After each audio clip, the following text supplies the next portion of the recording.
Welcome to Learn the Sword. When we draw over into a center stance, remember, keep your elbows nice, keep everything akimbo, and I can't stress that enough. In many of the next ones too, you're going to see everything coming back to the foundation. And the foundation is a nice stance, a real smooth transition, and of course, a center stance, which is 90% of most all stances. Of course, there are lots of stances we can work on. Hasso, Jodans, Waki no Kamais, for example, Geida no Kamais, Chudan no Kamais. But as a general rule, most all sword practitioners, they hang around 90% with the center stance. And the reason why is it's a lot of bumper between you and your opponent. So if he throws anything your way, you're able to block a little easier with the tip and nullify it out in no man's land or outside your circle of influence, or if it's just coming into it. So take that in consideration when you're sparring. A lot of times when we spar, we have a tendency to hold it over our head and block this way, which is great, but why fight in your own country where you can fight over there in no man's land and make sure pressure doesn't come above your head? Because if you make one mistake, just say you're fighting with baseball bats and you hold and block down this way. I don't care how well you block the baseball bat, your arms are still going to hurt from the shock and everything of the weapon hitting another weapon or bat against bat. So take that in consideration too. So we're at a center stance, and then I start thinking about Japan. Because mostly when I think of bamboo, wood, steel, and those thoughts, I immediately go back to Japan, where a lot of my students have been asking, well, how can I get to Japan?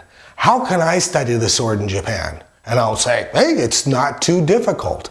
A matter of fact, it's a lot easier now than it was before. Although when I went, it was more for tradition, and I went to the Japanese Department of Education that way. A lot of times when you practice now as a foreigner going to Japan, you can find jiu-jitsu, you can find ninjutsu, you can find sumo, of course, you can find kendo, but kendo is a little difficult for lots of students because it requires to expound tons of energy, and that's one of the hardest things about kendo. If you can get to Japan and practice, that'd be really good. Just remember that you have to stay there at least 3 or 4 years. You can't just go over there and say, I'm going to do this sword for a few minutes and then come on back.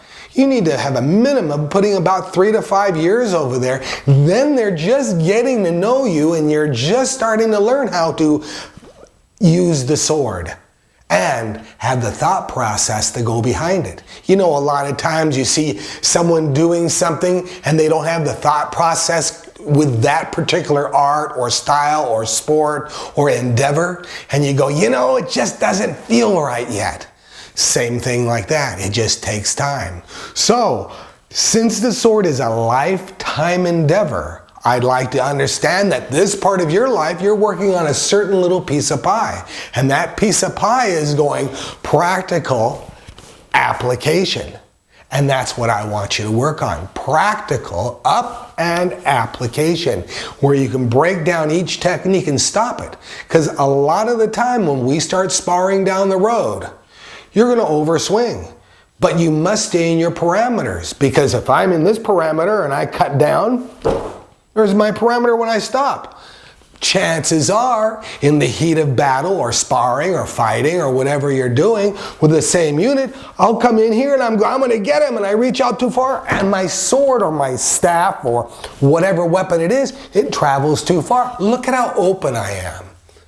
So a lot of the time is you must make sure that you stay within your parameters and your focal points, because if you go outside those, you'll have a bigger chance of getting put into difficulty.